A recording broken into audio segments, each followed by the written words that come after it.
Wow Roni, এই কেমন জায়গা! সবকিছুই মিষ্টি আর চকলেট দিয়ে তৈরি।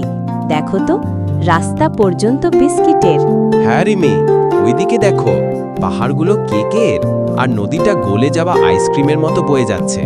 আহা, যদি আমি একটু কেক পাহাড় থেকে খেতে পারতাম। সাবধান রিমি, আমি শুনেছি এখানে মিষ্টির জাদুকর থাকে। সে নাকি বেশি মিষ্টি খাওয়া মানুষদের ক্যান্ডিতে পরিণত করে ফেলে। কি বললে? তাহলে আমাদের তাড়াতাড়ি বেরোতে হবে।